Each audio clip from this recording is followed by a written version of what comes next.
So one of the advantages in Ironman Morris is that the boards have always been pretty easy to make. I mean, people have been scratching out 9-man boards on everything from pieces of wood to stone to whatever they could get their hands on.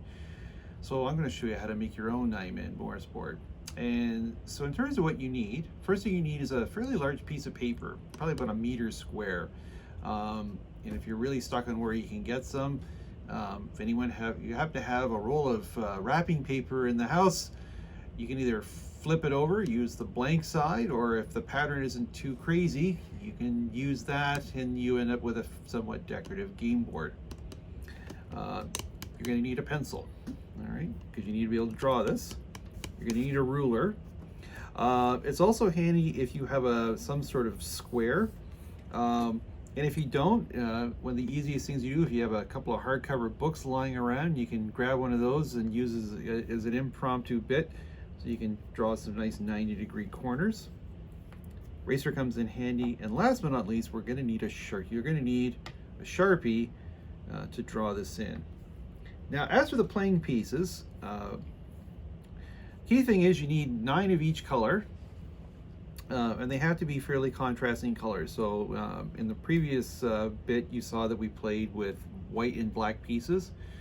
But as long as there's a fairly strong contrast between the two, so things like blue and yellow or red and yellow, maybe not blue and green if you're my dad who happens to be colorblind, but you get the idea.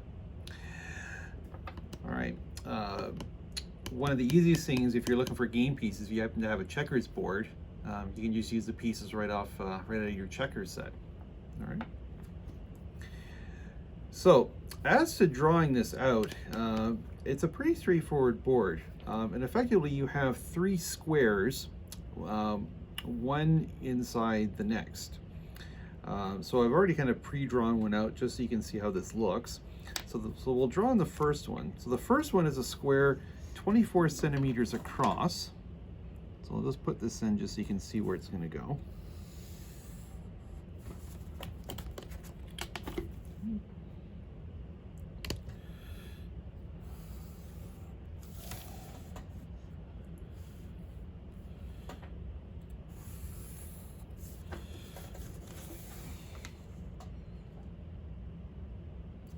Okay. Your outer. So there's the very first square. Now to get the next one, the next one on the inside, what I normally do, and you can see the lines on here, so you'll kind of measure in 4 centimeters off of each of the edges of the bigger square, and you'll put a series of marks. So there's one here, and you end up with one here, here, here, and here. And you just draw a line to connect each of those dots, and that's going to allow you to get the next square.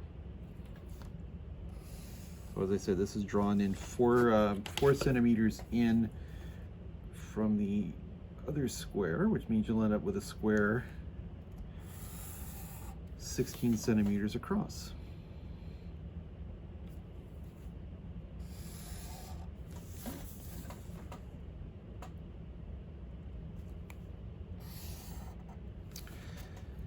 And the same thing again with the inner square, which is right here. Again, you're just going to put a set of marks 4 centimeters in from each edge. So there's one here, 4 centimeters in from here, right here. Same going this way, 4 centimeters in. So there's one there, and marks 4 centimeters in from this edge. So one goes here, and the other one goes here. And when you connect those up, you'll end up with a square 8 centimeters across.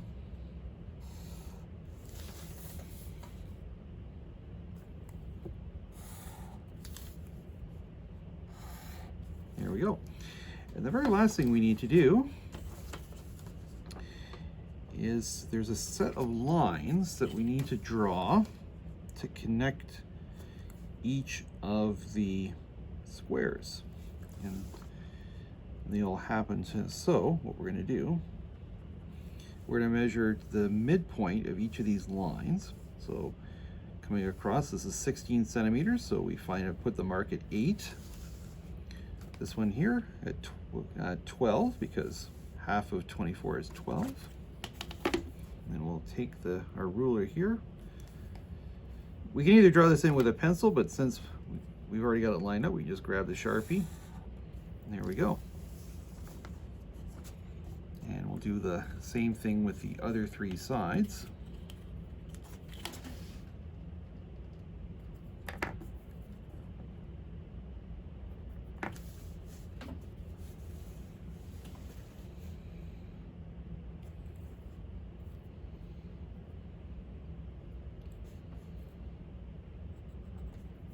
Nope.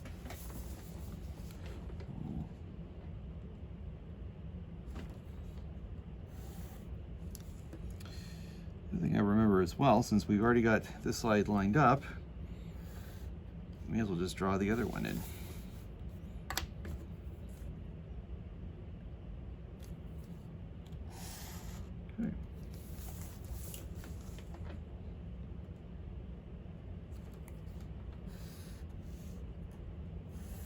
Okay.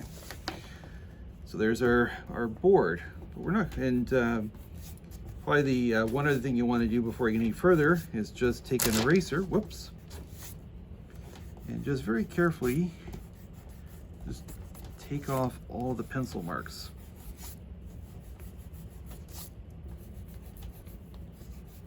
Okay. And the very last thing you'll need to do is you're going to want to draw the spots on the board where the playing pieces go. And there's a variety of different ways you can do this.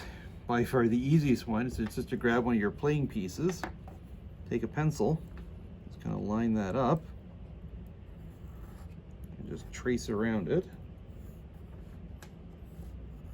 There we go. Then just take a Sharpie, very carefully,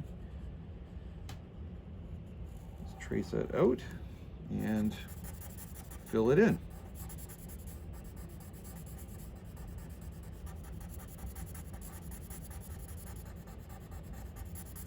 All right. So once you've managed to get all of those little dots drawn in by tracing with your playing pieces, you will eventually end up with a board that looks like the one we saw earlier, like this. And then you'll have your own 9-man Morse board to enjoy some entertaining afternoons playing a brand new board game.